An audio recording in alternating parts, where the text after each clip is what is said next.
सभी भक्तों और ईश्वर की संतानों को मेरा कोटि कोटि प्रणाम। बाबा बोले सबका कल्याण करें तथा सबकी मनोकामनाओं को पूर्ण करें, ऐसी आशा है तथा प्रार्थना है बाबा भोले से। हम श्री रुद्र संहिता के पंचम खंड का अध्ययन कर रहे थे। आज 36वें अध्याय से हम शुरू करेंगे। शुरू करने से पहले ओम नमः शिवाय, हर हर महादेव। 36वां अध्याय, देव दानव युद्ध। व्यास जी ने संत कुमार जी से पूछा, हे ब्रह्मपुत्र, जब भगवान शिव का संदेश लेकर दैत्यराज शंखचूड़ का वे दूत वापस अपने स्वामी शंखचूड़ के पास चला गया, तब क्या हुआ? उस दूत ने शंखचूड़ से क्या कहा और उस दूत की सारी बातें जानने के पश्चात दैत्यराज शंखचूड़ ने क्या कहा? हे महेश्वर, कृपा करके इस संबंध में मुझे सविस्तार बताएं। व्यास जी के प्रश्न को सुनकर संत कुमार जी बोले, हे महामुने, उस दूत ने अपने स्वामी शंखचूड़ के पास जाकर उसे भगवान शिव से हुई सारी बातें बता दी। शिव जी की कही बातें सुनकर शंखचूड़ और अधिक क्रोधित हो उठा और उसने अपनी विशाल दैत्य सेना को तुरंत युद्ध के लिए चलने की आज्ञा प्रदान की। दूसरी ओर भगवान शिव ने भी अपने गणों और देवताओं को युद्ध भूमि की ओर प्रस्थान करने के लिए कहा।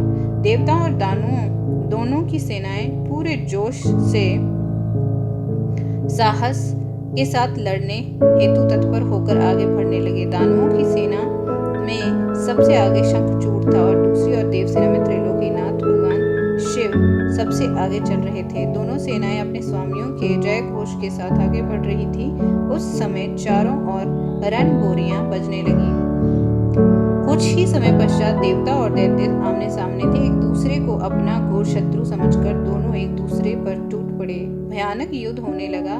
हर ओर मारकाट, चीख पुकार मची हुई थी। युद्ध का दृश्य अत्यंत हृदय विदारक था। भगवान श्री हरि विष्णु के साथ दंभ, कलासुर के साथ कालका, गोकर्ण के साथ हुताशन तो कालंभिक के साथ वरुण देव का युद्ध होने लगा। सब युद्ध करने में मग्न थे, परंतु भगवान शिव तथा देवी भद्रकाली अभी तक ऐसे ही बैठे थे। उन्होंने युद्ध करना शुरू नहीं किया था। उधर दैत्यराज शंखचूड़ भी युद्ध का दृश्य देख रहा था। उस समय युद्ध अपने चरम पर था। दोनों सेनाएं घमासान युद्ध कर रही थी। सभी बड़ी वीरता से लड़ रहे थे और युद्ध में अनेकों प्रकार के आयुधों का प्रयोग कर रहे थे। कुछ ही देर में पृथ्वी कटे मरे और घायल योद्धाओं से पट गई। 37वां अध्याय, शंखचूड़ युद्ध। संत कुमार जी बोले, हे व्यास जी, इस प्रकार देवताओं और दानवों में बड़ा भयानक विनाशकारी युद्ध चल रहा था। धीरे धीरे दानव देवताओं पर भारी पड़ने लगे। तब देवता अत्यंत भयभीत होकर अपनी रक्षा हेतु इधर उधर भागने लगे। कुछ देवता भागकर देवाधिदेव भगवान शिव की शरण में आए। तब वे देवता बोले, प्रभु हमारी रक्षा करें। असुर सेना परास्त होने के बजाय हम पर हावी होती जा रही है। यदि शीघ्र ही कुछ नहीं किया गया तो हम अवश्य हार जाएंगे। देवताओं के ये वचन सुनकर भगवान शिव को बहुत क्रोध आया। वे उठकर खड़े हो गए और स्वयं युद्ध करने के लिए आगे बढ़े। युद्ध स्थल में पहुंचते ही उन्होंने असुरों की अक्षौहिणी सेना का नाश कर दिया। देवी भद्रकाली भी अनेक दैत्यों को मार मारकर उनका रक्त पीने लगी। इस प्रकार असुरों को युद्ध में कमजोर पड़ता देखकर देवताओं में एक नई जान आ गई। जो देवता इधर उधर अपने प्राणों की रक्षा के लिए भाग गए थे, वे भी आकर पुनः युद्ध करने लगे। उधर भद्रकाली देवी क्रोध से भरकर दैत्यों को पकड़ कर अपने मुख में डालने लगी। स्कंद ने अपने बाणों से करोड़ों दानवों को मौत के घाट उतार दिया। वे दानव असुर सेना भयभीत होकर अपने प्राणों की रक्षा करने हेतु इधर उधर भागने लगी। असुर सेना को इस प्रकार तितर बितर होता देखकर दानवराज शंखचूड़ क्रोधित होकर स्वयं युद्ध में कूद पड़ा। उसने अपने हाथों में धनुष बाण उठाया और भयानक बाणों की वर्षा करनी आरंभ कर दी। देखते ही देखते शंखचूड़ ने देवसेना के अनेकों सैनिकों का संहार कर दिया। ये देखकर स्कंद देव आगे बढ़े और शंखचूड़ को ललकारने लगे। शंखचूड़ ने क्रोधित होकर स्कंद पर पलट कर वार किया। उसने स्कंद को धनुष काट दिया और पूरी शक्ति से स्कंद की छाती पर प्रहार किया। फलस्वरूप स्कंद मूर्छित होकर जमीन पर गिर पड़े। कुछ ही देर बाद स्कंद उठकर खड़े हो गए और उन्होंने अपने बाण से शंखचूड़ के रथ में छेद कर दिया। यही नहीं, स्कंद ने शंखचूड़ का कवच, किरीट आदि कुंडल भी गिरा दिया। तत्पश्चात उसने एक भयानक विष भरी बुझी शक्ति से शंखचूड़ पर प्रहार किया। इस प्रहार से शंखचूड़ मूर्छित होकर धरती पर गिर पड़ा और काफी समय तक ऐसे ही पड़ा रहा। कुछ समय पश्चात वह ठीक होकर पुनः युद्ध करने लगा। इस बार उसने भगवान शिव के पुत्र कार्तिकेय को अपना निशाना बनाया और उस पर भयानक शक्ति का प्रहार किया, जिससे कार्तिकेय बेहोश होकर जमीन पर गिर पड़े। जब कार्तिकेय को इस प्रकार धरती पर बेहोश पड़ा हुआ देखकर देवी भद्रकाली उन्हें गोद में उठा लाई। उनकी दशा देखकर शिवजी ने उन पर अपने कमंडल का जल छिड़का। जल छिड़कते ही कार्तिकेय फौरन उठ बैठे और पुनः युद्ध करने के लिए युद्ध चल रहा था। वे ये कह पाना कठिन था कि दोनों में से कौन अधिक वीर और बलशाली है। एक दूसरे पर वे बड़े शक्तिशाली ढंग से प्रहार कर रहे थे। देवी भद्रकाली भी पुनः युद्ध में आकर दानवों का भक्षण करने लगी। 38वां अध्याय, भद्रकाली शंखचूड़ युद्ध। संत कुमार जी बोले, हे व्यास जी, देवी भद्रकाली ने युद्ध भूमि में जाकर भयंकर सिंहनाद किया, जिससे डरकर अनेकों दानव मूर्छित होकर धरती पर गिर पड़े। भद्रकाली ने अपने तेज और नुकीले दांतों से दानवों का रक्त चूसना शुरू कर दिया। ये देखकर युद्धरत दानव भय से आतंकित हो उठे। वे डरकर इधर उधर भागने लगे। ये देखकर दानवराज शंखचूड़ दौड़कर देवी भद्रकाली से युद्ध करने के लिए आगे आया। शंखचूड़ को सामने देखकर भद्रकाली ने प्रलय अग्नि के समान भयंकर बाणों की वर्षा करनी शुरू कर दी, परंतु शंखचूड़ ने वैष्णव नामक अस्त्र से उस वर्षा को शांत कर दिया। देवी भद्रकाली ने उसके जवाब में नारायण अस्त्र चलाया, परंतु शंखचूड़ हाथ जोड़कर उस अस्त्र को प्रणाम करने लगा, जिससे वह नारायण अस्त्र वहीं पर शांत हो गया। दैत्यराज शंखचूड़ अपने भयानक बाणों से देवी पर प्रहार करता और देवी उन असंख्य बाणों को अपनी विकराल दाढ़ों में से चबा जाती। इस प्रकार देवी और शंखचूड़ में भयानक संग्राम होने लगा। तभी क्रोधित देवी भद्रकाली ने पाशुपात नामक ब्रह्मास्त्र उठा लिया, परंतु तभी आकाशवाणी हुई कि अभी दैत्येंद्र की मृत्यु का समय नहीं आया है और इसकी मृत्यु आपके हाथों से नहीं लिखी है। तब देवी ने पशुपात अस्त्र को वापस रख दिया और उसे काटने के लिए दौड़ी। ये देखकर असुरराज ने रौद्रास्त्र चलाकर उनकी गति को कम किया। तब भद्रकाली ने असुरराज द्वारा प्रयोग की गई सारी शक्तियों को तहस नहस कर दिया और आगे बढ़कर शंखचूड़ की छाती पर अपने मुक्के का जोरदार प्रहार किया। इस प्रहार से शंखचूड़ बेहोश होकर धरती पर गिर पड़ा, लेकिन कुछ ही देर पश्चात पुनः उठकर वहां भद्रकाली देवी से युद्ध करने लगा। तब देवी ने उसे कसकर पकड़ लिया और चारों ओर घुमाकर धरती पर फेंक दिया। शंखचूड़ कुछ समय तक ऐसे ही पड़ा रहा। तब देवी ने अन्य दानवों का वध करना शुरू कर दिया। शंखचूड़ चुपचाप उठा और जाकर अपने रथ पर धीरे से बैठ गया। 39वां अध्याय, शंखचूड़ की सेना का संहार। व्यास जी बोले, हे ब्रह्मपुत्र संत कुमार जी, जो देवी भद्रकाली द्वारा युद्ध में घायल होकर शंखचूड़ पुनः अपने रथ पर जाकर बैठ गया, तब क्या हुआ?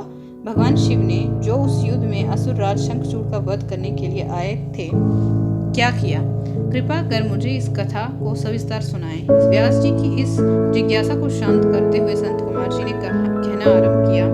संत कुमार जी बोले, हे महामुने, जब देवी भद्रकाली ने असुरराज शंखचूड़ को उठाकर बलपूर्वक जमीन पर पटक दिया, तो कुछ समय तक शंखचूड़ इस प्रकार से धरती पर पड़ा रहा मानो मूर्छित हो गया हो। तब देवी जाकर दानवों पर प्रलय की भांति टूट पड़ी। दूसरी ओर कुछ देवताओं ने भगवान शिव के पास जाकर उन्हें भद्रकाली और शंखचूड़ के इस भयानक युद्ध के बारे में बताया। ये सारी बातें सुनकर त्रिलोकीनाथ भगवान शिव स्वयं युद्ध करने के लिए आगे बढ़े। जब कल्याणकारी सर्वेश्वर देवादिदेव भगवान शिव अपने वाहन नंदीश्वर पर चढ़कर आरूढ़ होकर युद्ध स्थल में पधारे, तो उन्हें देखकर असुरराज शंखचूड़ ने उनका अभिवादन किया। तत्पश्चात शंखचूड़ अपने विमान पर चढ़ गया और भगवान शिव से युद्ध करने की तैयारी करने लगा। उसने अपना रक्षा कवच पहना और युद्ध करने के लिए अपने हाथ में धनुष बाण उठा लिया।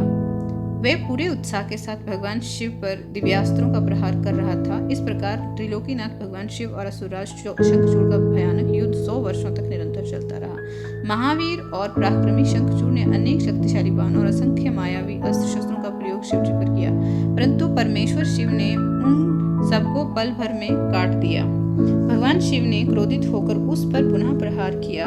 ये देखकर शंखचूड़ ने चतुराई से काम लेते हुए मन में सोचा कि यदि मैं भगवान शिव के वाहन को ही नुकसान पहुंचा दूं तो वे पल भर में ही जमीन पर आ गिरेंगे और इस प्रकार मैं उन पर झपट कर उन्हें अपने वश में कर लूंगा। ये विचार मन में आते ही शंखचूड़ ने शिवजी के वाहन नंदीश्वर के सिर पर तलवार से वार किया, परंतु देवादिदेव ने क्षण मात्र में ही उस तलवार के 2 टुकड़े कर दिए। अपने प्रिय नंदीश्वर को युद्ध में निशाना बनता देखकर उनके सब्र का बांध टूट गया और उन्होंने अपने तेज बाणों से दैत्यराज की ढाल को भी काट दिया। जब तलवार और ढाल दोनों ही खराब हो गई तब शंखचूड़ ने अपनी गदा से युद्ध लड़ना आरंभ कर दिया, परंतु गदा का भी हाल वही हुआ जो तलवार और ढाल का हुआ था। तभी देवी भद्रकाली वहां पहुंचकर राक्षसों को मारने काटने लगी। देखते ही देखते उन्होंने अनेकों वीर दैत्यों का संहार कर दिया, कई का रक्त चूस लिया और बहुतों को अपने मुख में डालकर जिंदा ही निगल लिया। अपनी विशाल दैत्य सेना का इस प्रकार सर्वनाश होता देख शंखचूड़ को अत्यधिक पीड़ा हुई। उसका दर्द तब और भी बढ़ गया जब उसने अपने साहसी वीर राक्षसों को प्राण बचाने के लिए जहां तहां भागते हुए देखा। 40वां अध्याय शिवजी द्वारा शंखचूड़ वध।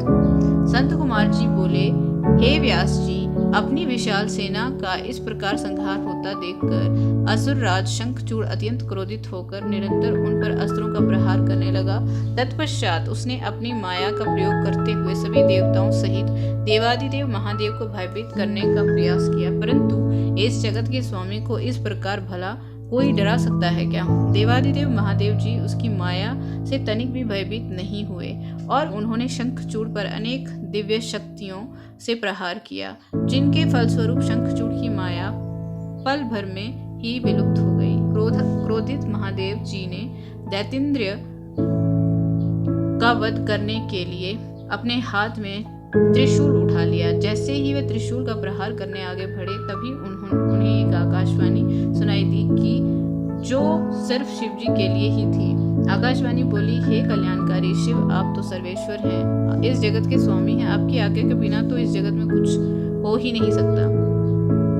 भगवान, आप इस तुच्छ राक्षस का वध करने के लिए त्रिशूल का प्रयोग क्यों कर रहे हैं? इसे मारना आपके लिए बहुत ही आसान है। भगवान, आप तो सब देवों के परम ज्ञाता हैं, वेदों के परम ज्ञाता हैं तथा सब कुछ जानते हैं। जब तक शंखचूड़ के पास भगवान विष्णु का कवच है और पतिव्रता स्त्री है तब तक शास्त्रानुसार ये अवध्य है।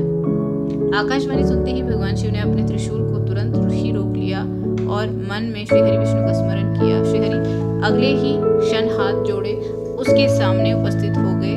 तब शिवजी ने विष्णु को इस संकट को दूर करने का आदेश दिया। भगवान विष्णु ने तुरंत एक ब्राह्मण का वेश धारण किया और भिक्षा मांगने के लिए दैत्यराज शंखचूड़ के पास पहुंच गए। वहां पहुंचकर विष्णु जी ने भिक्षा मांगी। तब शंखचूड़ ने पूछा, हे ब्राह्मण देव, आपको क्या चाहिए? मैं अवश्य ही दूंगा, तुरंत, परंतु पहले ये बताएं तो सही कि आप क्या चाहते हैं। तब ब्राह्मण का रूप धारण किए हुए विष्णु बोले कि पहले प्रतिज्ञा करो कि मैं जो मांगूंगा तुम मुझे दोगे। इस प्रकार जब शंखचूड़ ने ब्राह्मण को उसकी इच्छित वस्तु देने का वचन दे दिया तब विष्णु जी ने उससे उसका कवच मांग लिया। कवच लेने के पश्चात वे ब्राह्मण के रूप में ही दैत्यराज की पत्नी देवी तुलसी के पास गए। मायावी विष्णु जी देवताओं के कार्य को पूरा करने के लिए देवी तुलसी के साथ भक्ति पूर्वक विहार करने लगे। दूसरी ओर जब भगवान शिव को अपनी दिव्य अलौकिक शक्ति द्वारा इस बात का ज्ञान हुआ कि शंखचूड़ की रक्षा करने वाला कवच और उसकी पतिव्रता स्त्री की शक्ति अब उसके साथ नहीं रही तो तुरंत ही उन्होंने अपना विजय नामक त्रिशूल उठा लिया और पूरी शक्ति से उस त्रिशूल का प्रहार दैत्यराज पर कर दिया।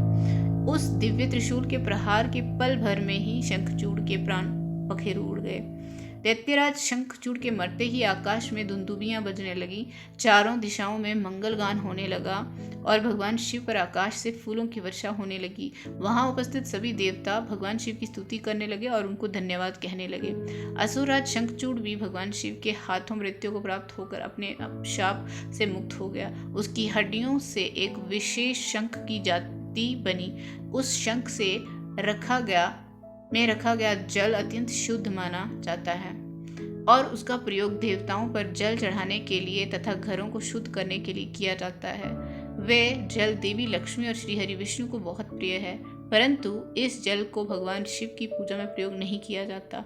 इस प्रकार दैत्यराज शंखचूड़ के वध के पश्चात कल्याणकारी भगवान शिव प्रसन्नतापूर्वक नंदीश्वर पर आरूढ़ होकर देवी भद्रकाली, कुमार, कार्तिकेय और गणेश सहित अपने अनेकों गणों को लेकर पुनः अपने निवास स्थान पर चले गए।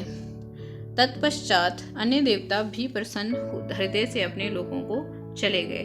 आज की वीडियो में इतना ही। बाकी आगे का सफर अगली वीडियो में जारी रखते हुए आज के लिए धन्यवाद। ईश्वर सदैव सबका कल्याण करें।